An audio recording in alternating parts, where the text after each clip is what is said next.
Hey guys, it's Lexi and welcome to episode 9 of the podcast. Today I've got 3 projects that are in progress with updates for you, and then I do have some exciting future plans, so let's jump in. So you probably have noticed that it's been about a month since I uploaded my last podcast. Things have just gotten so insanely busy for me.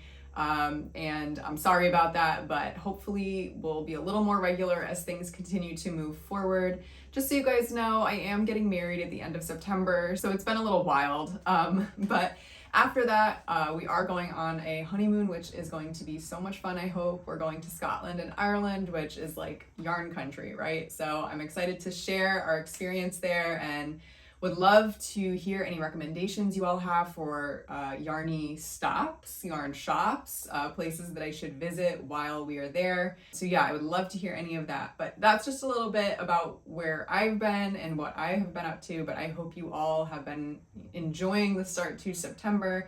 And with all of that, let's jump into the first project I still have on my needles. It's the Cosima Sweater. Now, I know this was a test knit, and it is a test knit, and I'm still working on the project vlog for you guys, which I'm excited about, and hopefully it will come out soon once the pattern releases. The only thing that really held me up with this project is that I ran out of yarn, so pretty much I've completed the entire thing. You can see the sleeves are done. It's just this last portion of the sleeve, unfortunately the last few inches, I ran out of yarn, which is interesting to me. You know, once I take all the measurements and kind of report on the feedback form, it is interesting to me that I ran out of yarn, because I know that I originally ordered a few more skeins than what was suggested. So I'm not sure if it was the type of yarn that I used, because it wasn't exactly what was recommended in the pattern, although I did get gauge with it.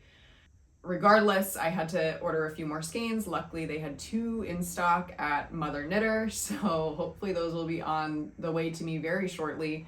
And then I can complete this and block it and get it off the needles. But I really love it. I still think it's a beautiful pattern, and I'm super excited to share my process with you all in my vlog. The only thing that I noticed that I had to do, and I did check with the designer beforehand, Gregoria Fibers, if I could add extra length to the sleeves and the body if needed. I really didn't have to add that much to the body, but I did have to add extra length to the sleeves. I ended up doing an extra decrease and then lengthening the cuff just a little bit. So that's pretty much why I ran out of yarn.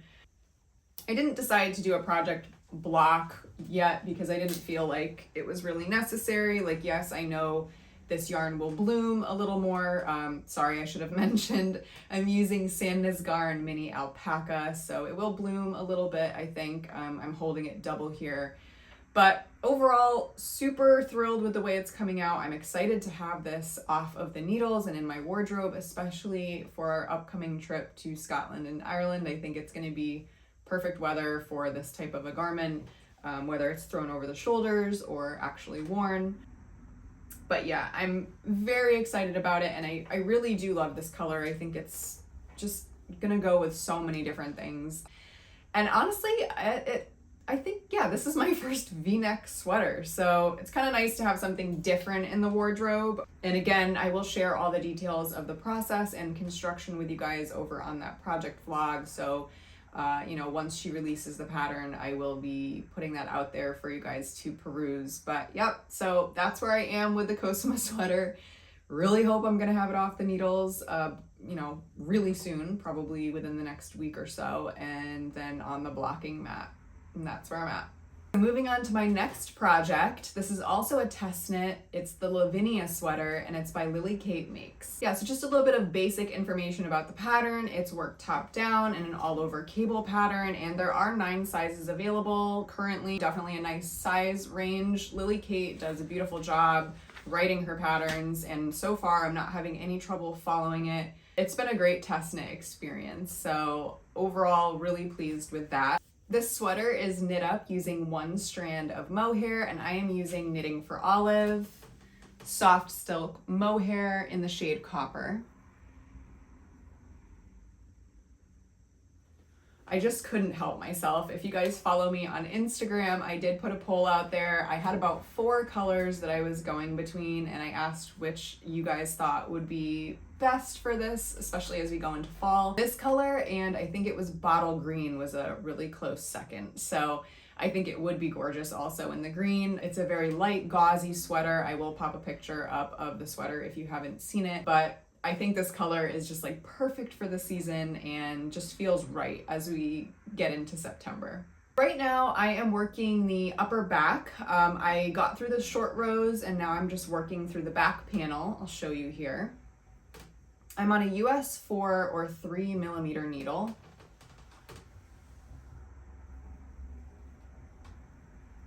It's hard to show you guys fabric that is see-through, but I hope you're getting the gist of it. So this is working up pretty quickly. You know, I've never worked a garment in just one strand of mohair, and I was a little nervous because I know that it can be a total nightmare to rip back, and especially because this was a test knit, I was really concerned about having to rip things out over and over. But so far, early on in the process, I haven't had to do too much ripping back. I would say, you know, this is not a difficult pattern so far, but I would say that, you know, if you've never worked cables before and if you've never worked with mohair before, it might not be a great like first project to start out with. That being said, if you are familiar with both of those concepts and materials, then, you know, I think this would be a really great project. And like I said, so far, I'm pretty early on in the process of knitting this test, but I think the fabric is really beautiful. I do love this kind of open cable. It's just a lovely fabric, and Lily is so mindful of, you know, little details that make a pattern really sing. So I'm excited to continue working on this. I believe the project, the test knit concludes at the end of October, so hopefully the pattern will be released shortly after that.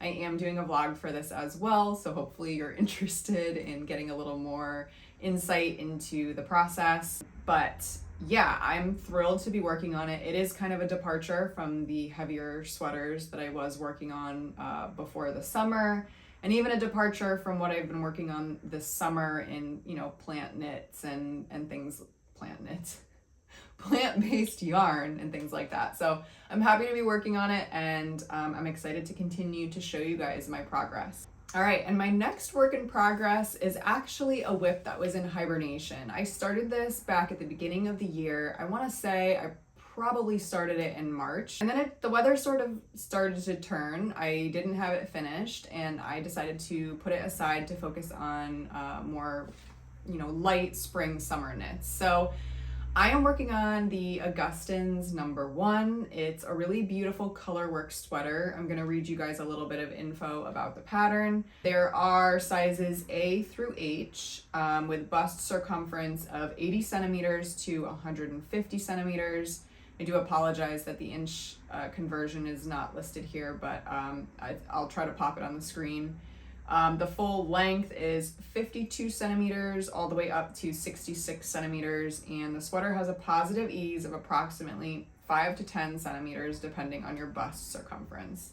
The gauge is 16 stitches by 22 rows in 10 by 10 centimeter stockinette stitch at a 6 millimeter needle. And again, it's a colorwork sweater, so let me show you. All right, this is it. I am really excited to be working on this again. It feels perfect for the season. The colors are just lovely. I did make a modification here. I decided to do a folded collar instead of a turtleneck, which is what is shown in the pattern photos. So yeah, I did a twisted rib folded collar, and I probably will do the same. I don't know that I'll do a folded cuff, but I'll probably do twisted cuff, and I have started twisted rib on the bottom of the sweater. So you can see it's an all over colorwork sweater. There are these little ticks or fleas, flies, I don't know. We need to come up with a better name for this. I was watching a podcast recently, and forgive me that I can't remember the name. The host was basically saying, like, why are these bugs? Like, there has to be a better name. So if you guys have ideas, I'm open. I'm knitting this out of Knitting for Olive, heavy merino, and their soft silk mohair in the color oatmeal, and I believe it's cognac. Let me check.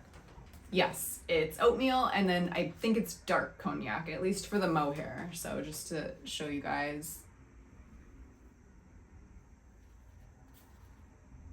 And if you go back to my earlier podcasts, you'll definitely see me holding this sweater up and sort of talking about it, because I did start it back in the beginning of the year, which is also when I started the podcast. So I have been working on this for a while. I'm excited to get it off the needles. You know, it is still like warm. We have warm days in Connecticut. We still have warm days here. So I think it'll be a bit before I can actually wear this, but it'll be nice to have it finished and wrapped up. And certainly, you know, when you put something in hibernation, you really want to take it back out, right? Like, the idea is not to just leave it there untouched for forever. So I'm proud of myself for picking it back up, and I'm still excited to work on this project. It's not like I've lost motivation. I still really want the finished garment, and I still think it's going to be something beautiful and potentially something I might bring on our honeymoon. So the only thing I've noticed after picking this back up is the color work is a little tight. I don't think I kept my tension quite as loose as I should have, especially for the upper part of the color work where you see the yoke, you know, has quite a bit going on. I think for the lower part where you see those ticks or fleas, I was definitely keeping a looser tension. So that's kind of unfortunate, but it's not something that I'm gonna go rip back and start from the top. Hopefully it will block out. I don't have really broad shoulders. I hopefully knit a size that is appropriate for me and my proportions, and I think blocking will really help sort of settle all of the stitches into their place. So excited to continue working on this. I'm hoping I'll have it finished quickly, but you know, however long it takes, and as long as it gets finished, then I think that's a win. Okay, so now we're gonna move on to some future plans. So I do have a bit of a story here for you guys. I was watching a lot of knitting podcasts last fall and winter before I decided to start this podcast. I was watching a lot of Florence's podcast and a few others, and at the time she was really interested in Dale of Norway colorwork sweaters, which are fabulous, and they're very classic and definitely something that I grew up with. I know that, you know, my mom, being a knitter as well, appreciated those types of knits, so it's something I have kind of always appreciated and admired. So that being said, Florence knit up the Dale of Norway 1992 Albertville sweater. It's like a ski jumper. It's an Olympic sweater, and I was very inspired to do the same. So I started to kind of like mood board this sweater. It was originally done in 3 colorways. I believe there was a navy, a bright red, and a white. I know Florence made a lot of modifications to that sweater, and I liked a lot of the modifications that she did. So I think I will probably try to follow some of her lead there.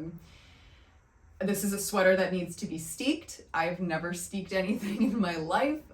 It does seem intimidating. I've watched a few podcasts recently, one of them being Mark Vogel. I know he just recently did a really well done, in my opinion, tutorial on how to steek.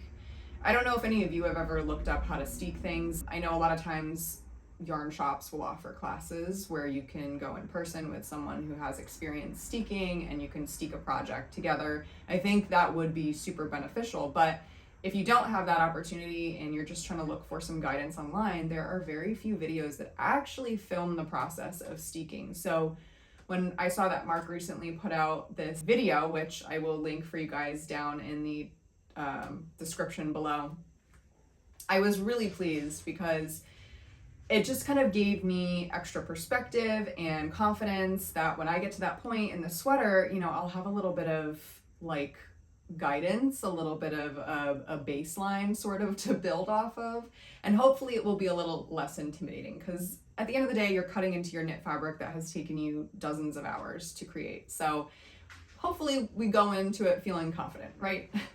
All right. So all that to say, with the background on the project, I did create a couple of mood boards trying to decide what colors I was going to go with. And I must say that this is one of my favorite parts of like planning for a project. I really enjoy picking out colors. I really enjoy thinking about the different colorways that might go together. And I had decided that I was either going to use Sandnes Garn or Rauma. So I will pop up some of the mood boards that I originally was thinking of. Two of them are really similar. I think I just switched out one or two of the colors. And then the third, which is the one that I ended up going with, is a little different, and it's the Sandnes Garn mood board. So I ended up purchasing Pure Gint in several colorways, and I'll show you them now. Okay, and let me just say to you, the other reason this project took so long to get started was because when I placed an order for this yarn, one of the colors was back ordered for like 2 months. So by the time I received the yarn, it was really warm out. I wasn't thinking about ski sweaters, and I had already started a couple of other projects. So this was something that I knew I was going to return to once the weather started to turn. And honestly, I'm thinking of this more as like a holiday sweater. Every year we go to this ugly sweater Christmas party, and I'm not saying this is an ugly sweater because it's definitely not going to be an ugly sweater, but I'm thinking like that this type of motif will be perfect for, you know, colder winter weather. And also it's a colorwork sweater, so you know you're holding all of that yarn behind the fabric, and it's going to make almost like a double layer of fabric. So I knew that basically we weren't going to be knitting this in summer, and it was something to come back to. So all that said, these are the two main colors of the sweater. We're going with this nice ivory color and then black. So basically I am working off of the white colorway or ivory colorway that was the original Albertville sweater. This cream color is 1012, and then the black color is 1099. And again, this is Pure Gint. Okay, so keep that in mind. It's going to be a base of white, and then the outline of the design is going to be black. And let me show you the colors that I picked. All right. So these are the colors that I decided to go with. Some of them are unraveled because I did a swatch, which I may or may not pop up onto the screen if I can find it. But so essentially I wanted to make sure that I felt like these colors would really go together. It's a lot of work, of course, to make a sweater like this, and certainly because I'm going to go off of the pattern, like deviate from the pattern, I wanted to be confident in the colors and make sure that it would be something that I would likely wear. So I did do a little swatch in colorwork, and I was super happy with it. I checked it in daylight. I really went the extra mile to make sure that I would love these colors. So I am really excited to work with them. I know it's a little different than the original. It's maybe not quite as traditional, although it's pretty close to traditional. It's maybe like a small deviation. But I am super excited to work this up, and I know it's going to be an adventure because, like I said, I am not going to knit this to pattern exactly. And boy, can I tell you, it was a real chore to find this pattern in the first place. I don't even remember how I ended up finding it. I did find it online. It was published in English, and it's pretty limited. It's not a very in-depth pattern for what it is, so I'm going to have to kind of fill in a lot of blanks. That being said, I'm super excited to work on it, and if any of you have ever knit this sweater or any Dale of Norway sweater and you have advice on steeking or really just anything in general, I would love to hear your experience. Like, I feel like that's how, you know, this community learns, that's how I learn, and sharing knowledge is just always super helpful, and I would love to hear, you know, your stories. So please do feel free to comment down below. But yes, I am very excited to start this. All of it said, I don't know when I will be starting this exactly. It might be, you know, in October when we return from our trip, or maybe it will be sooner depending on how quickly I get some of these projects offloaded. But I am excited to work on it, even if it takes a long time. You know, this might be something that I kind of have working in the background for a while. You know, we'll just see. It's going to be a true learning experience.